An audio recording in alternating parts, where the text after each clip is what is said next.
Gus tá goibh cóirde is mí sé ONP agus siúd é leabharmheas agus an leabhar a bheith á bheascaing inniu ná Scéalta Draíochta Mhicí Sheáin Néill agus Kathleen Néill se chuir seo in agur agus lé mé an leabhar seo de bhórgur ah grúpa léthóireachta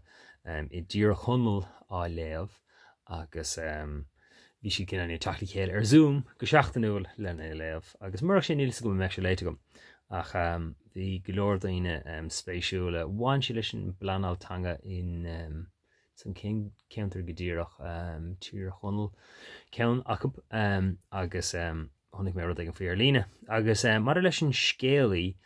siad an go raibh scéal leis an Cearrbhach má cába ar chuair na háirteiste nu rinne mé an áirteiste agus an bhuair sin ní donna gur mór an spéisiú gom sa scéal orthe sin ach tá ó hin letá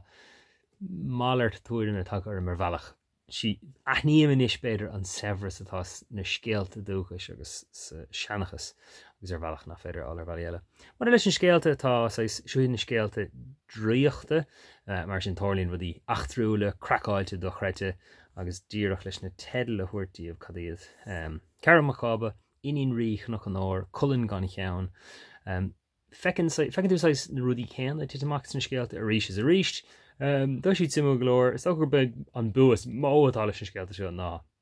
antanga iontu a bheith spéisiúil agus na ruthaigh agus an tathrá agus a lehéid boundarí an na ruthaí an tarbh beag agus fiú fecinn go minic na scéalta tórlíonn rud éigen a ríis is ríis aber tain ní is go boundaríon nó deirtar chun boundaríon a fósa caithe tú do chuig fachach agus bob a bhúil ar an bhachach ná an fachach a bharú agus tain tú siar ríis is ríis chuig an bhachach agus an sin búlann tú bob air agus maríonn tú agus an sin pósan an charachtar sin an boundaríon agus uaireanta is fecinn tú cinna líon creatalach an creatalach céan ó scéal agus scéal is bantar athúsáid as tú sin agus tá sé cinna líon curtha I ggóthaigh ag dearach níor sin simime go na lehéid dúach lé mé ar wathe leis na scéalta agus wathe leis an severas agus na leagnach a cainte agus a lehéid níos go bhfuil beagán beag de nuair a bhí an Never is a cean siúnar a bhí an déanaí a teachta a bhíonn sig pegúirinta nó nuair bhíon an chopóg chopág a dul faoi scá agus a le cin techt dhearrega an dá Néill sin rud a bhíon agin sin é techt dhearrega an dá Néill nuair a hagans an lá stáim nó nuair a dhealaíonn an lá ar maidin.